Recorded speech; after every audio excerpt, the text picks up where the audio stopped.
In. Everyone's also welcome to come forward. I see you all spread out. We have a very large space today, but I want this to be a conversation, and I hope everybody will feel comfortable, even in a large space, opening up with questions later on when we get to the discussion session. As people trickle in and get comfortable, let me just introduce myself. I am Karen Schalzig. I am the director of the Southeast Asia and Pacific team in our new Human and Social Development Sector Office, where we cover education, health, and social protection across 23 countries. I am really pleased to be here to present to you the graduation approach, also known as social protection for economic inclusion, and to have a panel discussion with my four esteemed colleagues, Enke from Mongolia, Ricky from ADB headquarters here in Manila, Assistant Secretary Loyola from the Department of Social Welfare and Development here in the Philippines, and of course Sudarshana from our Sri Lanka resident mission. Now, before we start, I wanted to take a quick unscientific poll. I wanted to find out your level of kind of understanding or experience with the graduation approach or social protection for economic inclusion. We use these two terms kind of interchangeably. So here's my very highly unscientific way of doing this. I would love for you to raise your hand and show me with your fingers from 1 to 5, how comfortable are you with the concepts and the practice of economic inclusion programs or the graduation approach? There's no wrong answer. It's just for me to sort of get a sense.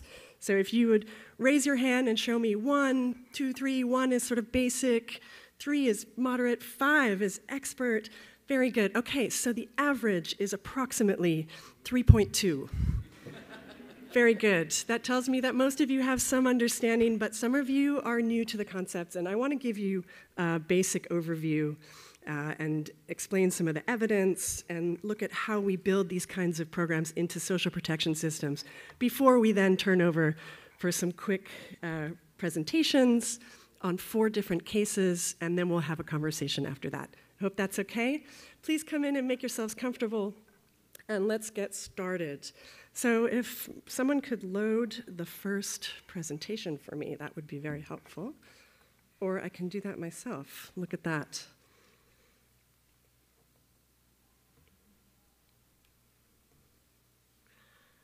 Okay. So like I said, an introduction, impact and evidence, and how we build graduation into social protection systems. So many of you will already know that graduation programs work with poor and vulnerable households, building on a foundation of social welfare benefits with coordinated support and services to tackle multiple aspects of deprivation. The objective is to gradually move households out of poverty and onto a trajectory where they have diversified livelihoods, improved living standards, and better resilience to shocks. And since I can't see anymore, I need to get the glasses. So we start with the sort of basic idea that poverty has lots of dimensions. We all know this, right? A lack of income is one of them, but there are many more. And so therefore, no single intervention is really going to solve all the problems, right? Cash is great. It goes a very long way, but we also need skills training. We need education, and all of these things come together to help reduce poverty.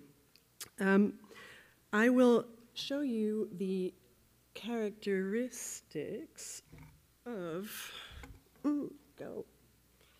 I'm pointing at the place you told me. Yes, that works.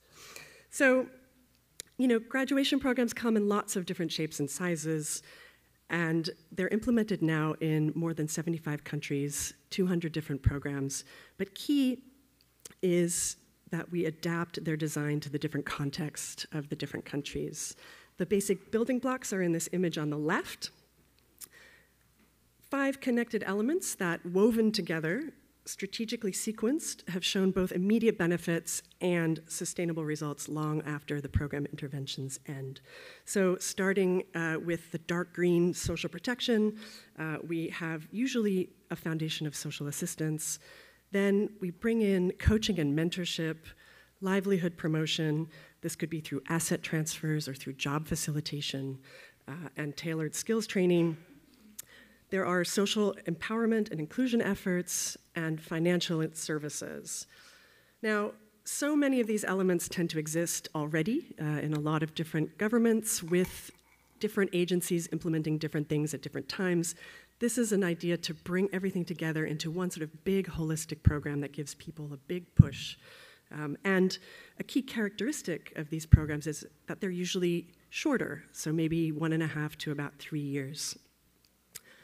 I will get into the impacts in just a minute, but just want to note that like cash transfers, as we were discussing in one of the sessions yesterday, graduation programs have been evaluated backwards and forwards and up and down, and we really know that the approach works long after the programs end.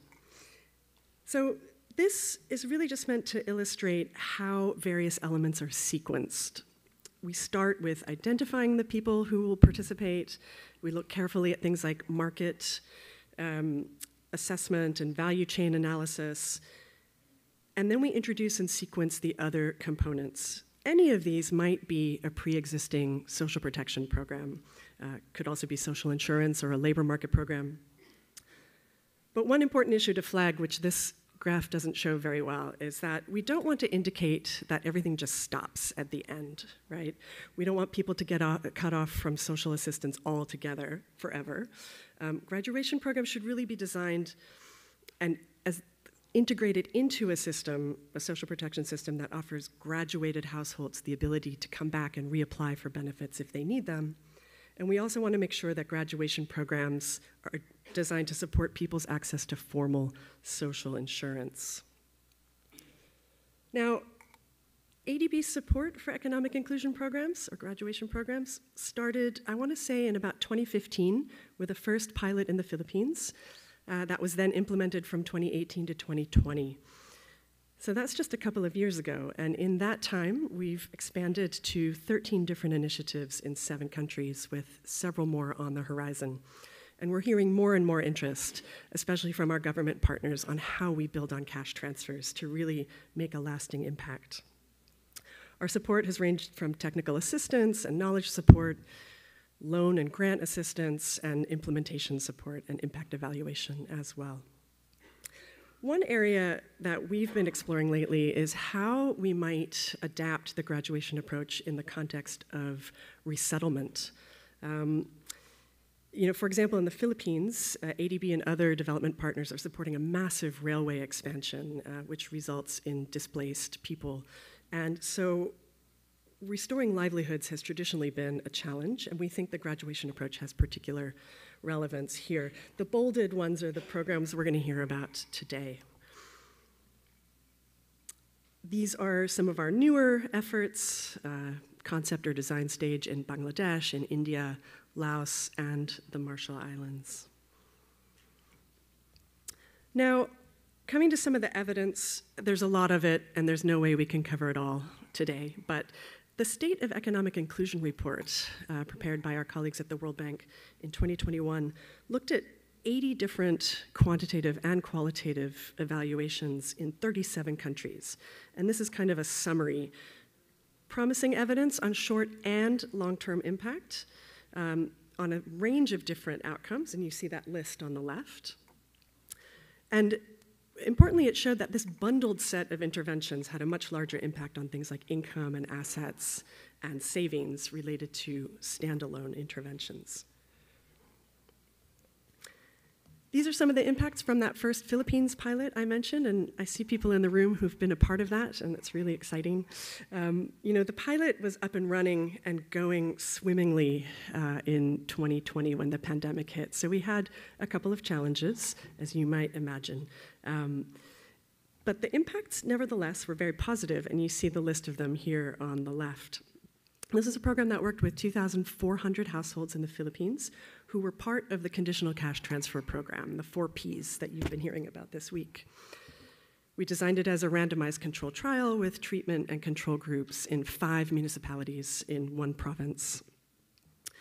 So despite the COVID impact, right, which shut down the coaching, the household visits, the training programs, which really hit people hard as they were locked down really strictly and were already struggling to make ends meet before all of this happened. But even so, an average of 71% of the participating households met each of the graduation criteria that were established for the program by September 2020. A lot of that is also due to our implementing partners who really quickly retooled to make more use of electronic communications and sort of online methods of reaching out. We also tested some really interesting approaches to the delivery of this program. Normally, you have programs that have an asset or job facilitation for one person, and then there's training and coaching and financial inclusion. We tested an approach that was an individual asset but adopted group coaching. So we brought people together for the coaching sessions, and that actually turned out to be quite impactful and possibly an alternative and lower cost alternative also because it requires fewer human resources to implement. So that was an exciting finding from our Philippines work. Now, the way we build economic inclusion into social protection systems varies from country to country, and this is another image from the State of Economic Inclusion report that looked at 219 programs across 75 countries, and more or less evenly split between those that were government implemented and NGO implemented. The governments led in the right graph there, the right pie chart, and more than half of programs build on existing livelihood or employment programs. About 45% build on a social assistance or a safety net program, and that dark blue sliver at the top is financial inclusion programs. Many of them leverage existing government systems like social registries or other beneficiary registries, certainly delivery systems and other government databases to be able to identify program participants. And more government-led programs are delivering program components through digital platforms. This is a long list of the various objectives, stated objectives across the 219 programs globally. And you'll see that the most commonly reported objectives are enhanced self-employment, income diversification, resilience.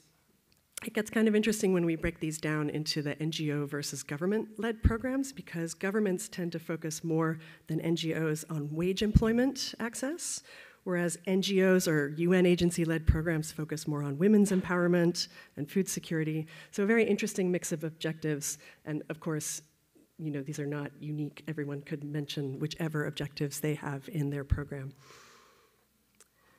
Finally, I'll just close by highlighting the different pathways there are to expanding or scaling up these kinds of programs. We generally have kind of three broad categories of delivery models. The standalone type of economic inclusion program is often a smaller NGO program, but our colleagues from BRAC in Bangladesh have, of course, scaled up massively. In fragile or conflict-affected situations where existing systems, social assistance or otherwise, might not be fully functioning, a humanitarian agency might also implement the full program. We find that the largest graduation programs are the ones that layer a graduation component onto existing benefits. So that's what I was telling you about in the Philippines, where we started with beneficiaries who already received the cash transfer program. This allows the program to leverage the SP system elements like targeting, payments, monitoring, and the Mongolia example is another one that's layered on existing benefits. In the case of Mongolia, a child benefit and a food stamp program that's targeted to the very poorest. In the third scenario, governments seek to create coherent linkages between different interventions to knit them together into a graduation package to the targeted recipients. This, of course, can bring its own challenges and requires massive coordination efforts between different institutions at the central level and maybe even at different local government levels as well. But we'll hear about some examples of this from the Philippines and Sri Lanka. So with that very brief overview, I'd like to go straight into the 4 presentations, and then we'll come back and have some follow-up questions and audience questions as well. Now, I know you can submit questions through the app, so please feel free to do that. And Let me turn it over then, without further ado, to Enke, who will come and talk to us about the Mongolia graduation pilot program. Enke.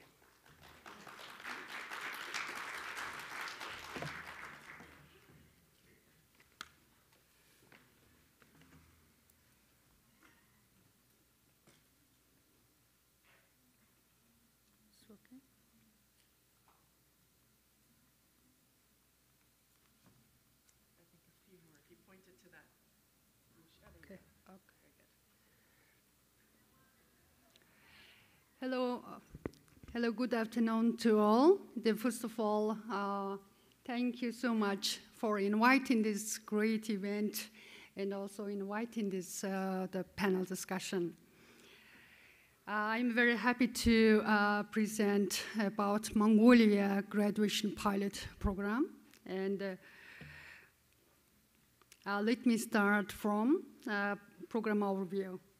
So the Mongolia graduation pilot program started June 2022 and will close next year, 2024. So this pilot program is implemented by the government of Mongolia in terms of that building on a foundation of social welfare benefits. The program provides a holistic set of poverty reduction intervention that aims to address the multiple facets of deprivation. So the program is executing agencies, actually the Ministry of Labor and Social Protection, and the implementing partner NGOs, Mongolian Red Cross Society. So this program is a pilot, definitely. So if it's successful, the government of Mongolia is interested to scaling up the approach nationwide. That's why the rigorous evidence is really required. The program is reaching 1,520 households that are also beneficiaries of the government's food stamp program and child money programs. And that's quite brief of our program overview. Here is the program description. Our program main objective to support the 1,520 working age adults in poor households with a holistic support that leads to economic inclusion and diversified livelihoods and poverty reduction. So the program targets households and that met the three basic household selection criteria you can see now on the slide. And then program has 5 main components that are actually 5 pillars of graduation approach. So MRC's work plan is here, and it includes the 6 outputs. So for example, detailed program work plan in coaching, staff selection, and capacity building, impact evaluation methodology, targeted verification process in a household enterprise, beneficiary training in the household enterprise selection, asset procurement, and then baseline and inline survey. Those outputs are produced and delivered by the implementing NGO. So here are some key lessons from the implementation of our pilot program. And the program actually includes multi-stakeholders at the different levels. And so we just divided into the 2 opportunities and challenges from implementing partner perspective and the government perspectives. So for the main opportunities from implementing partner perspective, and we just highlighted the several opportunities such as staff capacity on graduation. It's really important. So our social workers, government social workers, and coaching staff are very well trained. And the next, we have opportunities, the linkage with the existing markets for the program beneficiaries, such as the government, in terms of the program is implemented by the government, and so we can link them government existing services. So the program has 2 layers of monitoring, so the strong monitoring is required. So we created a digital monitor platform. Now we are starting using it. Next one is we are also partnering with the local 4 training institutions. Those are quite experienced how to work with the poor people. So they are playing a major role in providing project beneficiaries. Next, we have 35 dedicated coaches who recruited from our community, people who have a strong willingness to work closely with our beneficiaries. Then our program also, we have conducted the impact evaluation baseline survey, and then we received technical support from ADB impact evaluation technical team, especially randomized controlled trial method.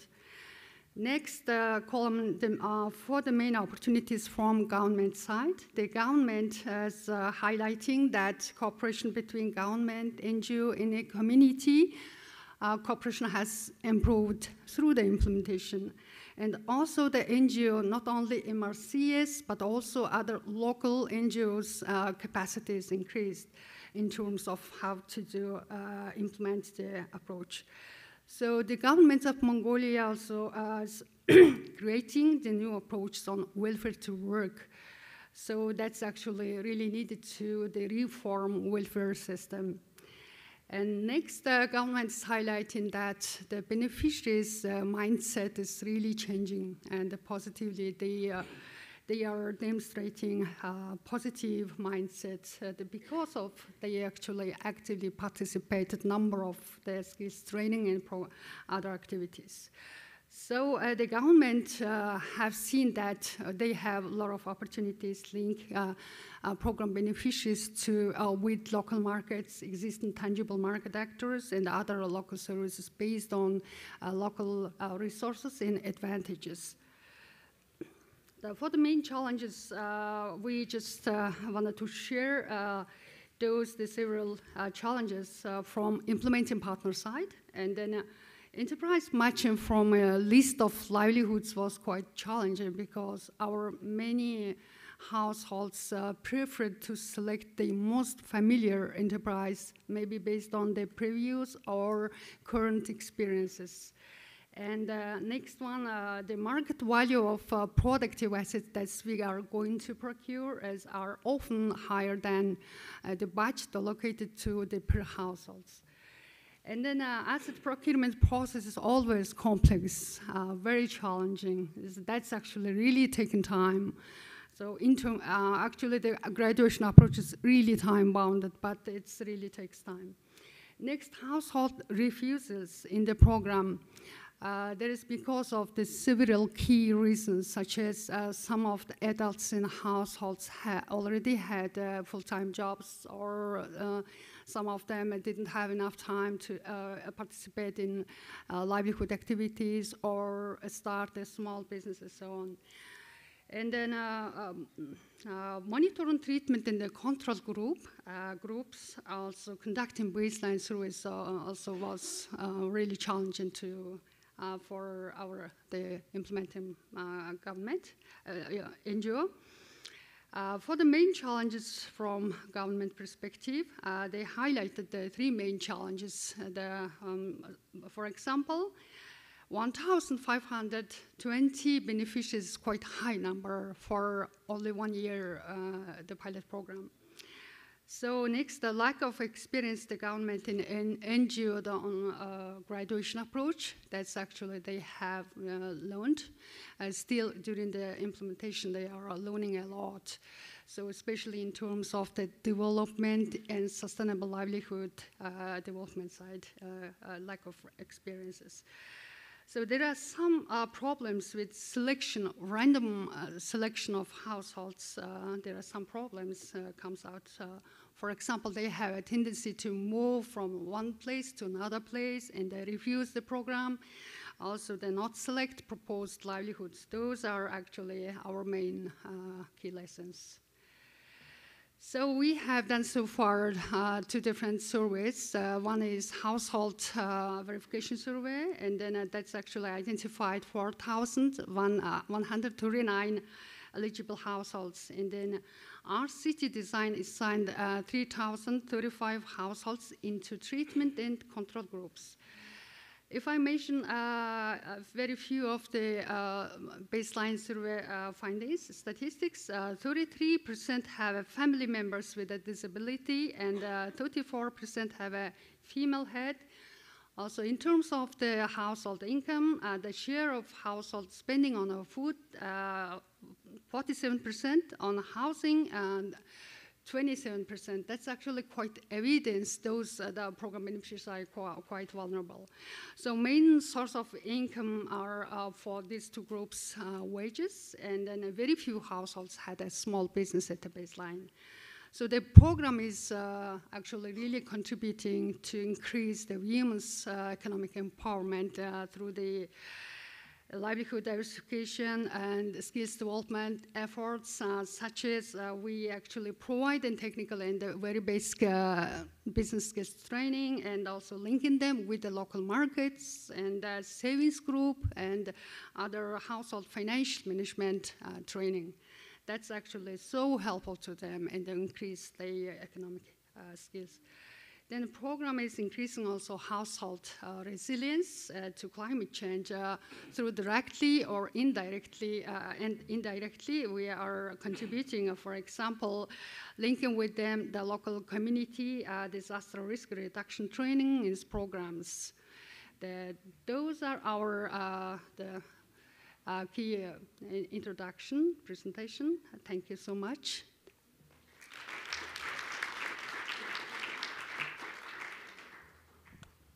Thank you so much, Enke, for giving us that overview.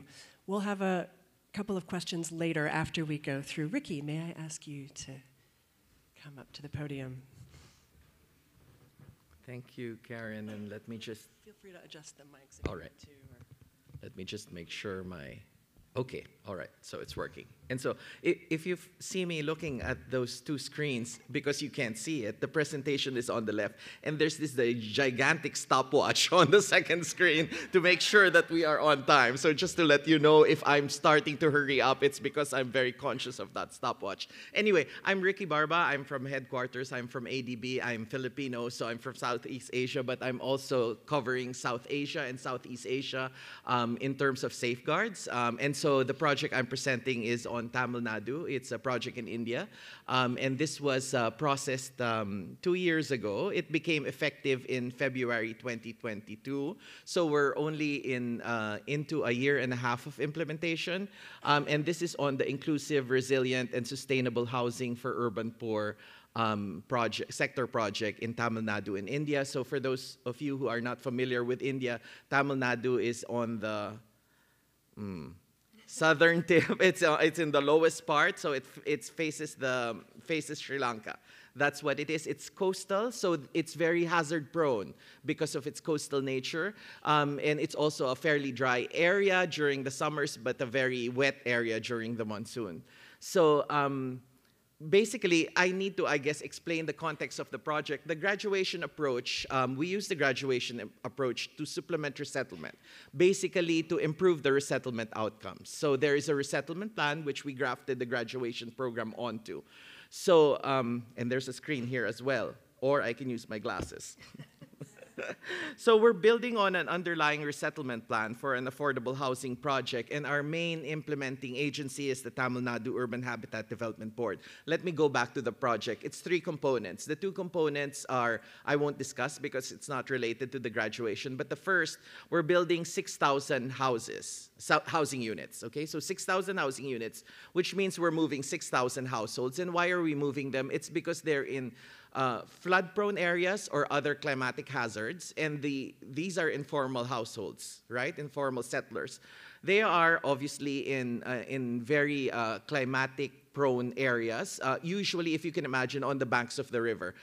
We also have a similar program in the Philippines with the Pasig River, right? When it floods, obviously, they need to be evacuated, and then when the flood waters recede, they go back. The problem is that it's not just them being vulnerable because of their location. Another reason to move them is that their location in that area is actually reducing the ecological capacity of the river systems or whatever wetlands they are at to retain floodwaters. So it's negative and negative. And that's the reason why we have this program. Again, 6,000 households. This is only a pilot for graduation, and the pilot covers 1,700 households in 2 sites. There will be 9 eventual sites. So let me explain. I think Karen gave a very good overview, but this is one where we overlay graduation onto the resettlement plan. So this diagram on the right will be very familiar to those implementing graduation. I saw a lot of hands which were raised to 5 when Karen asked about your knowledge and experience with the graduation program. I also want to say that our experts on this project are actually in the room. We had Palak, who was helping us in the implementation. We had Chandra, who was implementing us in the design. And most important is Lainey, who funded our NGOs when we were on the process of design. We had both BRAC and World Vision as NGOs to help us in the design. So again, what's our objective? In all ADB operations, those of you who are resettlement specialists will know that our objective when we move people is to ensure that we are able to compensate them for any assets that they lost, but also to restore their livelihoods. So there's resettlement planning to ensure that those basic objectives are met, right? How does the graduation fit in? You'll see Karen's diagram was clearer. This is unfortunately a smaller diagram, but there's a reason because we have the important text there. But there are things that we layer in the resettlement plan. And so the resettlement plan has existing elements that complement the graduation program, and those are the ones in yellow. And then the green is the graduation program. If you can see, I don't know if you can see very well, but let me concentrate on the livelihood promotion, right? Our objective for resettlement, obviously one important thing is to restore their livelihoods. So how do we do this? For the resettlement planners and resettlement implementers in the room, you know that livelihood restoration is usually through a cash assistance. So this is much the standard of the government. Let me also explain to you that, forming a resettlement plan is a lot of negotiation. What we generally negotiate with the government on a package that will achieve the resettlement objectives. And as you can imagine, if we're working with a government that has multiple projects, they'll want some consistency, right? So we come into the housing project, and the livelihood restoration that they do, this yellow portion, is an asset package and a technical training package. But those of you who have also done resettlement know that just providing an asset package, and the problem is that planning happens up front. And during implementation, if you're not supervising it very well, many times the cash assistance is just provided, and the training is very, how would I say it, for lack of a more diplomatic phrase, standardized, right? So it doesn't really fit. But they're implementing it across several sites, and they usually do a package. So in the graduation program, we put additional items such as market and skills assessment, household level livelihood matching to skills, resources, and interest, and tailored specialized training. We also added professional vocational employment linkages to the youth, for the youth, right? So instead of just offering the cash and a training package, so usually there would be a selection, a menu of choices for the household. You can do, you can be a barber, you can be an aircon repair person, and we've seen how this fails when you end up with too many barbers in the location, right? So the graduation program helps by tailoring this further, by looking at the market, what would be sustainable livelihoods, looking at the skills of people, doing a very good inventory of the skills of people, as well as their preference. You'll also find in the sites that there are educated youth, right? So the logical package for them is not really giving them a training package, but really linking them to existing corporations, enterprises, etc., that are already on the site. So we do this kind of layering for all the pillars of graduation. And this humongous stopwatch is telling me that I can't discuss all of that, so I'll move to the next slide. What have we learned? We've quite documented well what we've learned so far. So there's actually a working paper that we have, and please write to us if you would like to get the link to this working paper. I should have put it in the presentation, but really what we're looking at is ensuring that as we do this, there will be issues, there will be challenges, and there will be opportunities. And the opportunities are to actually establish from the pilot the ability to replicate it in the 7 remaining sites and make it a feature of the government program. We're very lucky that in Tamil Nadu, when they agree to a resettlement plan, it becomes a government order. So we successively build on that. And that lesson or that learning can be grafted into the government program, and it carries on to the next program regardless of who finances it. So we're very much hopeful that this opportunity is going to be actualized in this project. Challenges, there are many, and I'm just going to concentrate on some. We've planned it. We need to ensure that when we move people, that the plans are current. So we will probably need to do a short recap of the assessments that have been done and update them. Some opportunities in terms of livelihood opportunities may no longer be there, and there may be new opportunities, so we have to take that on. The good thing is that this is a government program financed under the loan, and while we've had support for ADB, this graduation pilot is fully financed as part of the loan. Okay, and some of our observations are ensuring, or what we've learned so far is that we need to ensure that we actually are able to do the medium and long-term, achieve the medium-term impacts, which is improve economic and social indicators for the households that we have selected. And the long-term impacts is successful resettlement. What we really want to do is ensure that when we move the people, these people thrive in the new location. Remember, this is the most difficult kind of resettlement when you actually need to move them. We all understand the resettlement literature. In situ is the best so that they are not far from their livelihood. But I was explaining that the context of the project is that they're in climate-prone areas, so they do need to move. That's unfortunately a requirement.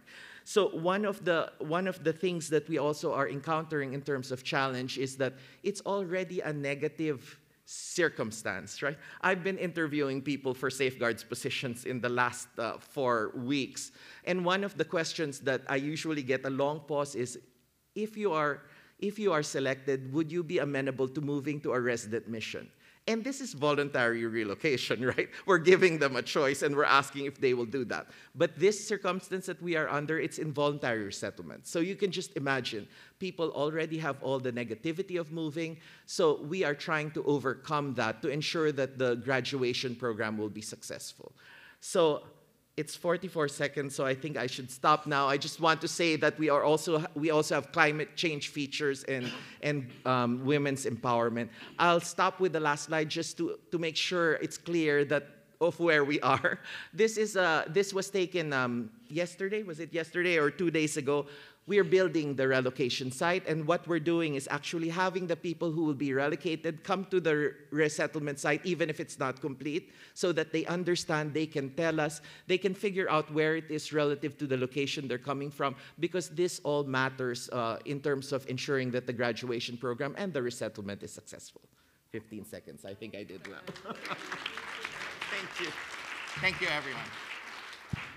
That was excellent. 15 seconds on the clock. May I ask Asek Loyola to please come and tell us about the Sustainable Livelihoods Program? Thank you.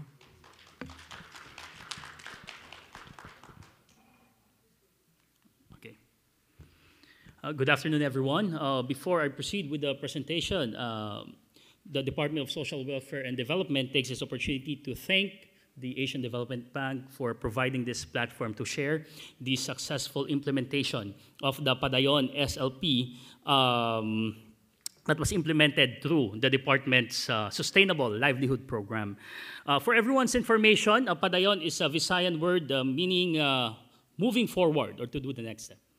So I'll be sharing you the quick overview of the Padayon SLP graduation interventions, achievements, lessons learned, challenges encountered, and how we were able to integrate the value additions of this project in our program.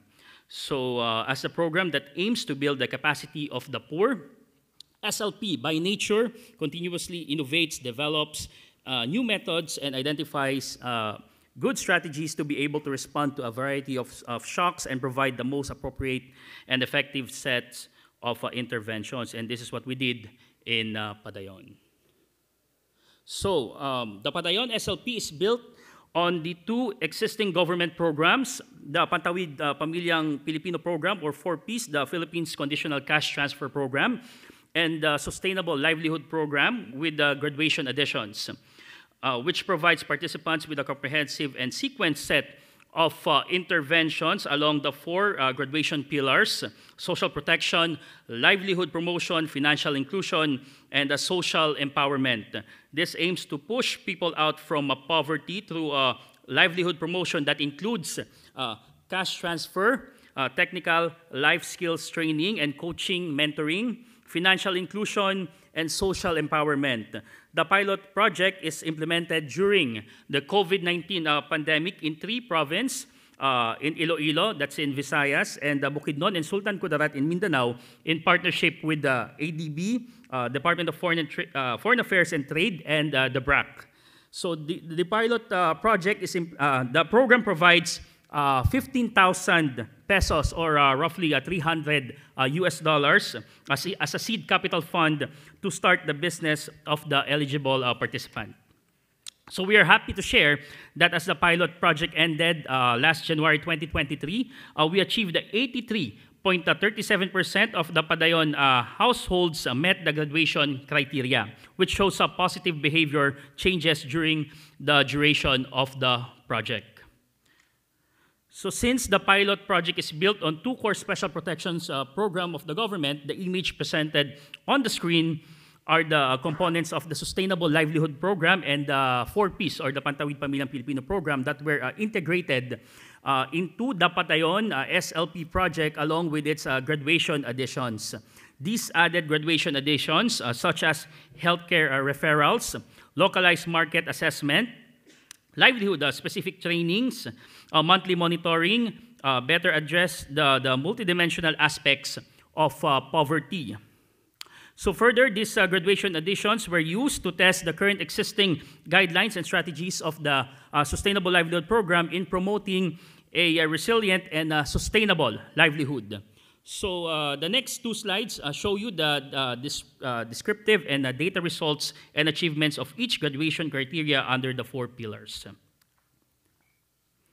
So the graduation criteria are a specific set of multidimensional indicators that serves as a benchmark for successful completion of a graduation program and an indication of where a participant is on an upward trajectory out of poverty. So you are seeing the descriptive positive results per graduation pillars following the conduct of the regular monthly monitoring of our field implementers. Then the next slide shows the baseline and endline results of each of the graduation criteria. So the table on your screen right now shows the summary of the result by January 31, 2023. The baseline data was taken in the beginning of the implementation. So you will be seeing an increase of results as the project progresses towards the project and regular monthly monitoring and coaching with the program participants were being conducted by the field implementers. So for this project, we used digital monitoring platforms called ComCare to track the livelihood and household welfare progress and prompts coaching inputs for those criteria not met during the monitoring period. So I would like to emphasize the 2 pillars. First, the increased monthly income under the livelihood promotion. The baseline shows an average monthly income of 9,157.96, an increase into 73% average monthly income towards the end of the project, amounting to 13,000 pesos. Second is the social empowerment pillar. As you can see, the criterion ability to avail of the local assistance support and resources in time of need. So based on the baseline data, 77% of households experience financial loss. And at the end of the project, 41% of the households faced unforeseen expenses due to the occurrences. Then this shows a decreased number of households sought assistance support from family, friends, barangay, and other government agencies as they were able to manage their household finances well.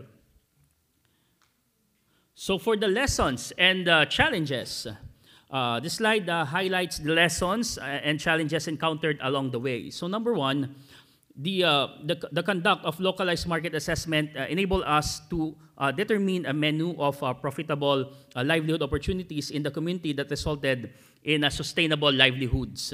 The sequence and timing provision of different technical training increases the readiness of the four-piece households to manage and operate their own micro enterprises. So lower caseloads for each Padayon field implementer assures regular monthly coaching and mentoring. Having individual livelihoods and being formed into an association contributed to the overall success of the project. Now for the challenges, as I mentioned earlier, the program was implemented during the COVID-19 pandemic, so there's a lot of struggle that time. No? It's difficult to conduct a series of meetings because face-to-face meetings are not allowed that time. Then along with the typhoons and even livelihood diseases that cause adverse effects to the livelihoods, such as damage to livelihood assets, crop losses, market disruptions, and among others. But however, strong linkages with local government units and other partners helps in the augmentation of to the damages it causes. So now, for the adoption of Padayon SLP elements, this slide highlights the ways forwards of the pilot project. So in order for the SLP's livelihood interventions to be responsive to the current needs of the community and able to sustain the gains of the project, the following are some of the adopted value additions that were already embedded in our enhanced. Just recently, last May, we launched the enhanced version of the Sustainable Livelihood Program, which we called the CBOL. Then we see it deemed effective in ensuring a resilient and sustainable livelihood for our program participants. So these employed strategies strengthen our program design and create a positive impact to the program participants. So, okay, so that's the end of my slide. So I have 2 more minutes left. So with that, on behalf of the DSWD, on behalf of our Secretary Rex Gatchalian, we thank the ADB and everyone here in the room. Thank you. Thanks so much, Asik Loyola. Sudarshana, may I invite you to come and talk to us a bit about Sri Lanka? Thank you. Good afternoon, everyone. I promise I don't eat into the 2 minutes saved. Let me first check if this works. It's not a race to beat 2 minutes, I promise. Take your time. Yeah, okay. So I'm Sudarshan Anujan. I work in Sri Lanka Resident Mission of ADB, and I have been actually administering the food security and livelihood recovery emergency assistance program in Sri Lanka from 2022 last year. And with me, I have our Director Livelihood from the Department of Samruddhi Development, who is also present here. And he also is involved in the implementation of this graduation program, or the Socioeconomic Empowerment Program. And Mira, good to see you. So we work closely with UNICEF also in some of our initial consultations in mapping out on how to implement this project. So just to give a little bit of background on where we start this project, I think it's also important to understand the context of Sri Lanka that we were in 2022. I'm pretty sure that most of you saw me and most of us in the TV, because Sri Lanka was all the time in the news in 2022. We had, I would say, a triple crisis, triple emergency. We were going through economic emergency situation and a political crisis, economic crisis, political crisis, and a very strong humanitarian crisis. And people were in the queues, as you have seen, for hours to maybe collect their food items or the cooking gas, and we were without electricity for 13, 14 hours sometimes. So that really, I'm not going to speak about the why we fell into that situation, but what actually happened is that because of this crisis situation, the local currency depreciated about 45% in 2022, and most of all, the inflation rates increased into 70%, and food inflation actually rising up nearly to 95%. And you can just imagine how the people in the lower income categories, the poor and the vulnerable, would have been affected under this situation. So ADB financed our 200 million loan to support the government to provide emergency assistance to the cash transfers to nearly 3 million households in 2022 who were in the existing government cash assistance program, which we call the Samurdhi program, as well as those who are newly falling into poverty.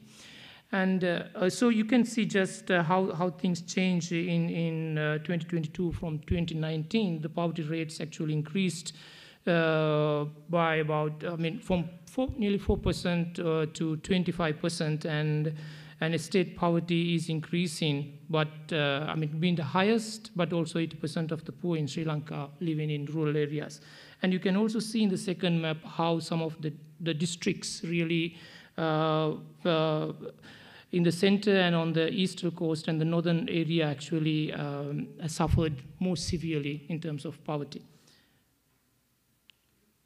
Yeah, just going. Yeah, just going back to the overview. So in this context, what ADB supported is actually for the government to implement what we call the socio-economic empowerment program. We started supporting the building of capacity of the Department of Samurdhi Development under the Ministry of Women, Child Affairs and Social Empowerment to implement the program, some of the livelihood interventions that they were already doing along with the microfinancing activities, reaching out to nearly 4 million households in the rural areas and the urban poverty areas in the country. This program actually supported, so in the wave of this economic crisis, government also came up with a new social register and actually transferring the cash assistance program from the Department of Samurdhi Development into the newly established Welfare Benefit Board. So there's a new social register being implemented, and actually it's still in the process of being finalized.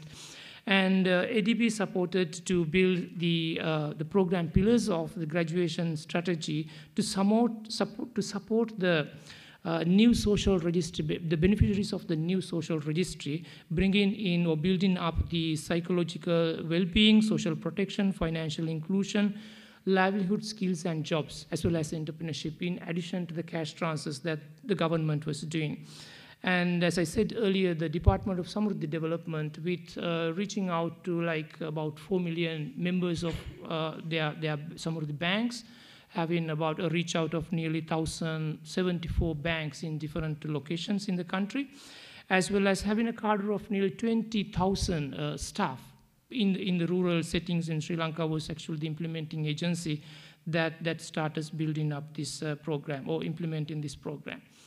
And under the socio-economic empowerment program, which also is building up upon the pilot program that World Bank had started implementing in 2021 under their social safety net program, we aim to reach to around 50,000 beneficiaries, of which at least 50% will receive cash assistance or cash assistance or in-kind grants, cash or in-kind grants actually. And then we are also in the process of doing the national capacity building for the DSD staff, because it's also very important for us to make sure that the staff of the Samurdhi Department of Samurdhi Development, which have been doing the cash assistance or cash transfers and the livelihood and the microfinance, will have the full capacity to implement different new aspects or different new components of the graduation strategy that we are bringing in. And yeah, so just will move into the next program. So next slide.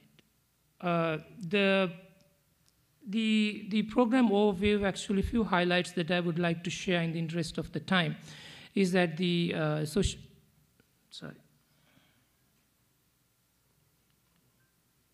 the lessons. Okay, I should move. The lessons that we learn from the design is actually we have a graduation pilot that was implemented by World Bank that I said earlier, but this was done under the COVID, and the monitoring aspects, the monitoring and evaluation of the pilot was not very successful because there was a lot of restrictions for the officials to go and monitor the program. And then we have to make sure that we sort of start with I would say a new pilot that could really build all the aspects of graduation strategy into the program that we were starting with. The institutionalization of the socio-economic empowerment intervention was not easy because some of the department itself was in a transition from having their different dimensions of their interventions being shared with other institutions that were coming into the social protection space in the country. And building national and local level capacity to continue and sustain the interventions is very critical, and we have to make sure that we focus on this from the start of the program. And what we also saw is that there are a large number of CSOs, NGOs, and other development partners who are working on the graduation, who are actually implementing similar graduation approach, and some work, for example, Save the Children and World Vision. So we want to make sure that we have a strong collaboration and coordination with the CSOs so that the Department of Samruddhi Development, when implementing the project at the divisional level, very closely coordinate with this institution in the selection of the beneficiaries, in identifying the training requirements, and also identifying the capacities that the CSOs have, because they already have various training programs, coach training programs, and the curriculum that they have already developed to cover up different aspects of the graduation program. And we don't need to reinvent the wheel, so it's very important that we bring in the government and the CSOs together to identify how they can collaborate and complement each other. And this project also has a very strong JESI focus, gender equality and social inclusion focus, and we are targeting around 60% of our beneficiaries to be women, with around 20% of them to be female-headed households. And also targeting the persons with disability to make sure at least 5% of the beneficiaries under the graduation program will represent the households as well as the individuals with disability. The main challenges that we face is actually in terms of the longer preparation time. As I said, we are going through a crisis, an emergency situation. Actually, although the country is making substantial progress, we still go through a large scale of reforms, including in the social protection area. And every time we have to make sure that we are aligning with the new reform agenda that is coming in. We started working with the Department of Samruddhi Development, which did the cash assistance, but then we found after about a few months that there was a new entity, the Welfare Benefit Board, has taken up some of the interventions that Samruddhi Department had been doing. The beneficiary list totally changed. We started working with on a beneficiary list that the Department of Samruddhi Development had, and then the social register came, and a new beneficiary list came up. So it took a lot of time for us to adjust to these emerging situations and the new phases that are coming up. And that really ate up, it took around 9 months, 8 to 9 months for us to prepare prepare the final design, which otherwise would take around 6 months in a normal graduation program. And facilitating interagency coordination, bringing the government entities and the CSOs together has not been always easy because of the long-term, perhaps the distrust or lack of experience in working together between the government and non-government agencies. And uncertainties around institutional reform persists. We continue to work very closely with the World Bank, which also has a similar graduation approach coming up in their program this year. And we are actually sharing our resources in terms of the curriculum, the institutional arrangement, and the market assessment that we are doing nationwide. And ADB is also building up into our new pipeline this graduation approach. just, I know time is up, just in 1 second. We want to make sure that we continue to gather more information on how to build up the graduation strategy or the socioeconomic empowerment program in Sri Lanka. Economic empowerment of the poor during economic reforms is something that we really want to understand how better to provide. But the development partners in Sri Lanka are closely working on this area, so we continue to understand the areas that we need to actually focus more. And implementing a nationwide economic empowerment program is a very challenging one. And rather than we focus on a small group or small location, on how we can build a government institution's capacity to build it, implement it nationwide, face several challenges that we have to go through, and we need to learn how better to do it. And then integrating climate smart intervention is also critical, and we need to further strengthen our gender equality and social inclusion focus, as well as on how better to learn from the digital transformation that is taking place in the social protection area. So thank you, and with that I'll stop and hand over. Thank you. Thank you so much, Sudarshana. Now, if I could remind people that you can enter questions in the app. I have a couple here as well. I wanted to start off with a round of questions while you think of yours. You're also more than welcome to raise your hand and ask them. But I did want to just sort of point out, one of the things that came through from all of the presentations is just how complex some of these programs can be. There are many moving parts. The whole point is to try to integrate them so people get the benefits of all these different kinds of interventions. But one thing I heard was the importance of partnerships in all of this, between government and various civil society organizations especially. Now, why don't we kind of go in order, and I'll ask some follow-up questions. Enke, I was hoping you would be able to tell us a little bit about the graduation criteria that you're looking at in Mongolia and how you came up with those. We saw what they were from the Philippines, and are they similar? Are they different? What would be some of those graduation criteria? Thank you so much for your question. We have developed 11 graduation criteria that were actually based on commonly used for graduation approach. And then during the baseline in a household verification survey, we actually identified the common vulnerability issues among our beneficiaries. So that's actually really needed to be addressed by the holistic interventions. That those the two factors we based on that. And the 11 indicators, definitely 11 indicators fully aligned and with the 5 pillars of graduation model, such as the livelihood promotion, livelihood income increased, household income increased, and food security, and financial inclusion, maybe for example, and then a household has at least 2 sources of income, and the household has sufficient savings.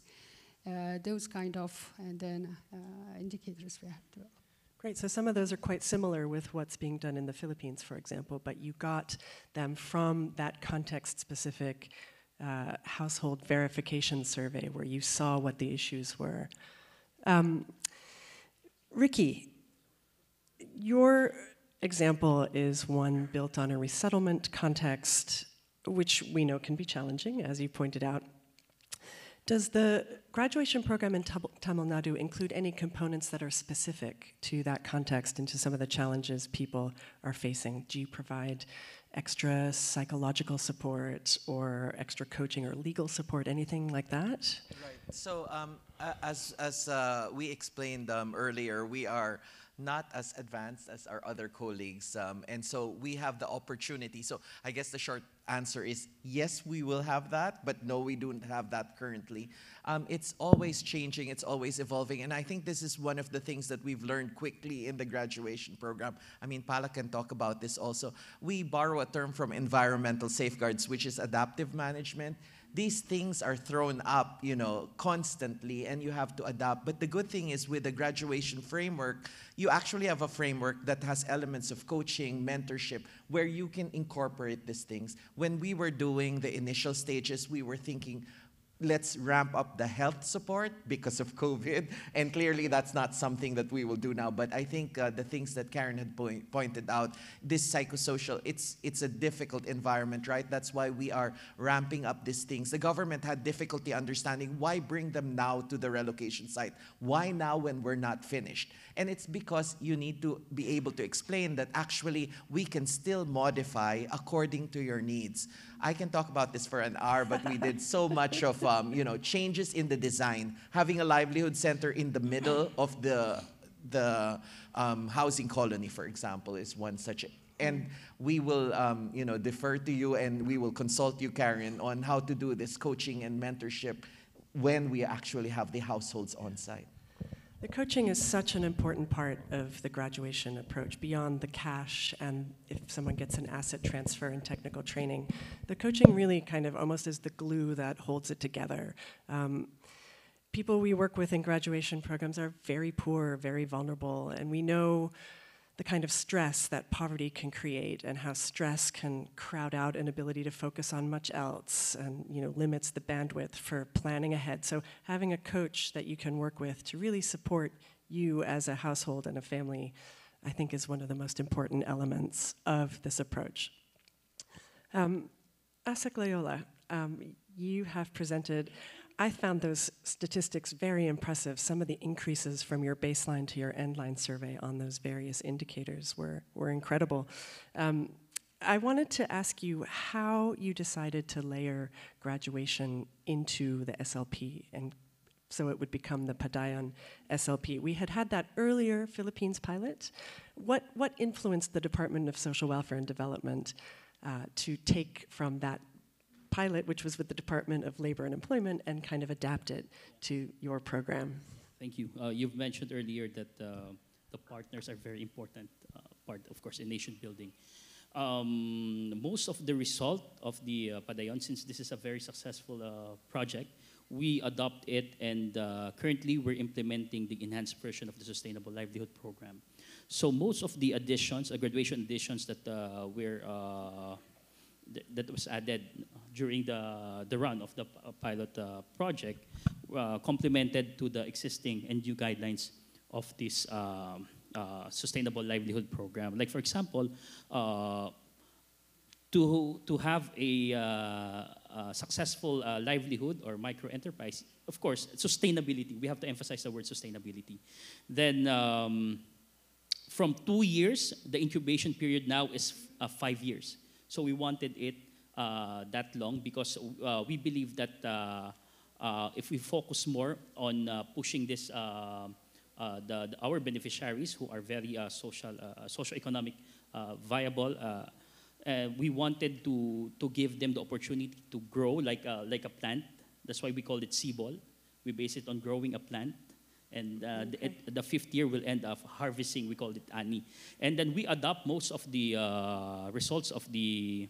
some of the results of the pilot project, like the localized market assessment, and then the intensive trainings and skills assistance to our beneficiaries, and of course the formalization, need to formalize their businesses. So it really helped a lot.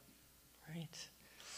You know, one of the things I also noticed in these 4 presentations was the very different contexts in which they're implemented. One is in the context of a government that's reforming its welfare policies and looking to get people from welfare to work. We've heard about that from the Mongolian partners. One is resettlement, one is in the context of a livelihood program, and then in Sri Lanka, of course, in the midst of a terrible triple emergency situation.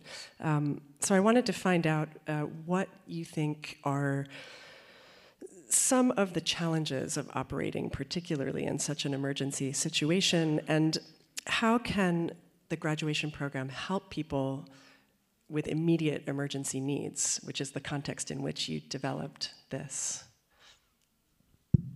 Yeah.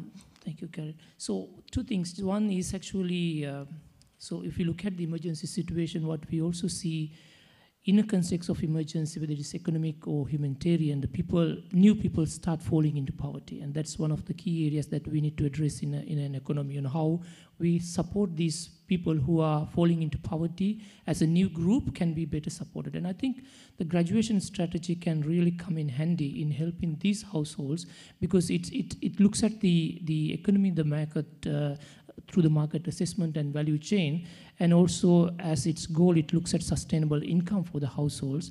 There are job losses, there are income losses in an emergency situation, and the graduation strategy can bring in the value additions and help these households to sort of emerge out of their poverty through additional information that is being gathered by trying to connect them into the value chain, as well as bringing in the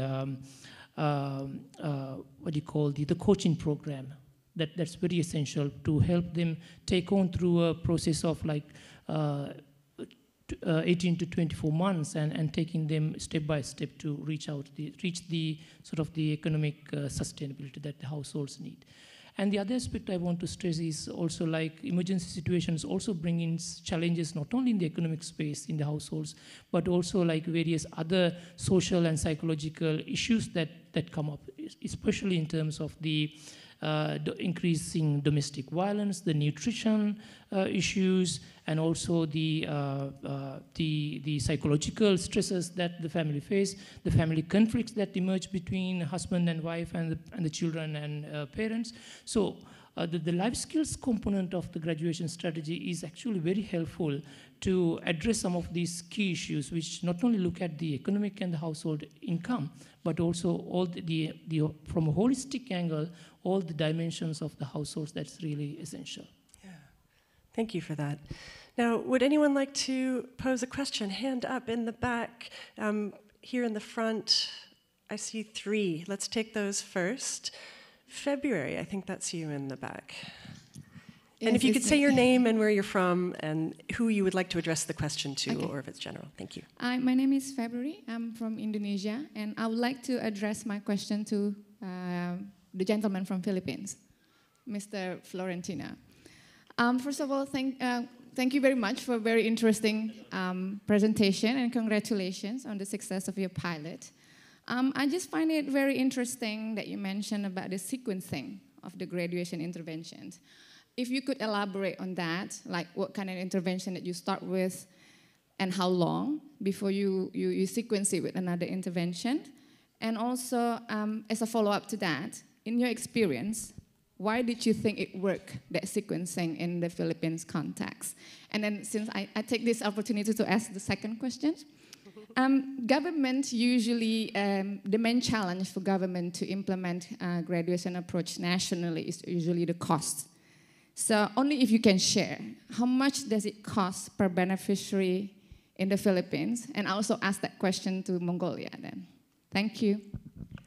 Okay, we'll list these questions. Let's take a few at a time. We had a hand up front. Can we bring a microphone down this way, please? Hello, this is Aradi Abdullah from the International Disability Alliance. Just I have a general question. It could be answered by anyone about how those interventions deal with persons with disabilities in regard to graduation, given that some persons with disabilities need continuous support, especially those with high support requirements. Thank you. Okay. Thank you for that very much. Sorry, you in the front, please. I'm Nivedita Prasad. I am working in the Ministry of Rural Development, Government of India. And we are also working on the graduation approach. We've just started working on it. As of now, we have a grant-based model, and we would be doing that with the initial consumption expenditure and big push investment that we need to do. But it was interesting from Ricardo's presentation that ADB has been doing it on a, financing has been on a loan basis. I would want to know more on that. Second is, while we scale it up, financing is always a big issue. And also the coaching is a big issue because, you know, the focus and attention while we scale up dilutes with the increasing numbers, and at the pilot stage, it is a small number. So how would you suggest us to take it in a better way? Thank you. These are all excellent questions. How do we address the coaching when we scale up? How do we finance? How do we work with people with disabilities who might have high needs? What is the cost? And how are such interventions sequenced and why? We could spend a day-long seminar talking about these, but let's see if we can have some quick responses, and why don't we start in order that we received them? Is that okay, Sekloyola? How sequenced and why, and cost? Thank you for that question. Our social protection programs, actually, we promote the convergence, right? The convergence of the program, because, like for example, initially, the sequencing is from 4Ps. You have to be a 4Ps beneficiary. Yeah, you're good. In order to be a part of the Sustainable Livelihood Program. Or we have this listahanan. It's a database of the poor Filipinos. And then since the 4Ps will provide the conditional cash transfer grants. And then there will be a transition to SLP. Now the SLP will provide the layered approach, the livelihood development, the trainings, and coaching and mentoring sessions for both trainers and the beneficiaries. So actually, in reality, we have 3 social protection programs that should complement each other. Number one, the 4Ps, and the Sustainable Livelihood Program, and we also have the Kalahi Seeds. So convergence is really key, really the key to pull the people out from poverty. Now, in terms of costing, since this is a pilot project, this was, of course, supported by the ADB and other DFAT and the BRAC. But in terms of technical assistance, but the payout or the providing seed capital fund, it came from the department. But right now we provided, when the program ended, around 3,000 beneficiaries were provided a livelihood assistance amounting to 15,000 pesos, or roughly $300 US. Okay, thank you. That's right. The value of the asset in Mongolia is about $600. Globally, the range is quite wide, and it really depends on the context. Ricky, do you want to try to address the question of, wait, which one was for you? From the person from rural development. That's right, I'm sorry. Yes, yeah. but there was a question from a person behind. I can't remember what it was on. There was one about people with disabilities I can and how sort do we of integrate, answer that as well. So basically, when we look at all the people who will be relocated, we look at the most vulnerable, and the approaches are tailored. And clearly, people with multiple vulnerabilities will need to have more support. And so, for example, there may be, you cannot imagine that you could link them up with an enterprise, for example, if they have physical disabilities. So we tailor towards livelihoods that can be done on the site. That's why we're developing markets as well outside the relocation site, the housing community, and also livelihood centers in the center. So I hope that answers the question partially. On this important question, I think, on how it's resourced, yes, it's a pilot. It's actually a little bit complex. I have to say that, to be honest, there is some grant support, because in the beginning, the design was financed partially in terms of NGO support by the NGO Center, and we were able to do the design with support. The project, I'm the mission leader, so I designed it in a way that there's technical assistance piggyback to the loan, so that some support will go on. But the advantage that we have is the business of our EA is actually relocating people. They're the housing, the Housing Development Board, right? So they will always have this requirement. And we are trying to explain to them that the parameters or the metrics that they are judged, for example, occupancy, should improve if people are able to thrive in the location. So the idea of financing graduation in the future hinges on a successful model. So we're hoping it will be successful. Animators, we have animators. I don't know if that's specific to South Asia, but animators are the government personnel, and we have a dozen, I think, and they can be mobilized. So we're hoping that these coaches are not externally brought, but are actually trained within the government, and it's from their system, so that the scaling up will be easier because they are within the government system. That's correct. There are all sorts of different examples of how the coaches are, they might be, for example, Red Cross volunteers in Mongolia. They may be former they may be social workers from the social work system. They could be NGO staff. I mean, there are different examples from many different places. I want to quickly come back to the question of persons with disabilities in the graduation approach and just highlight that a huge aspect of it is connecting people to other available benefits and resources. And so, for example, maybe it will be about connecting people to caregiver benefits, if something like that exists in country, and other types of training and support programs that are available in the community. So, you know, we are running out of time, and in fact, we've gone over a little bit, but I did want to take one more round of questions if there are any, and I have one at the back left. Please. Your hand was just up. Please go ahead. If someone could bring a microphone around. Who has the microphone in the room? The woman in green, thank you very much. Thank you. My name is Fatino Utsumapu from Samoa. Congratulations to all the presenters for very informative presentations. My question is relating to what message, because now we are talking about countries who are already or are starting to have to invest in the graduation approach. What message would you give to those who have nothing available at the moment? Excellent. Who would like to take that question from our panel? I think because our focus is resettlement, and what I would say is actually it allows you to have a framework to ensure that resettlement delivery is improved.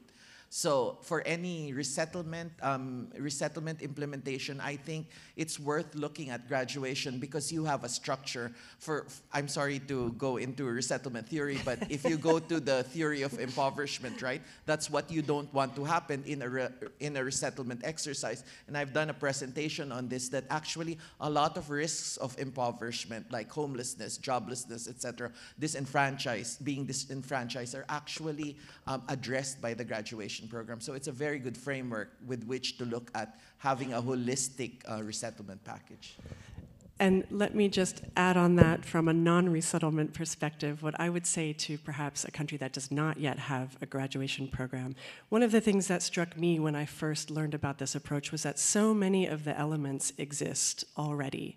You might have a livelihood program in one place, you might have a cash transfer program in another, there might be, you know, financial inclusion efforts. It's about bringing these all together in a way that benefits the same people that need it. So it's about harnessing programs and services that are already in place and then adding on top of that. So nobody is really starting from scratch when they develop these programs. That would be my message, I guess.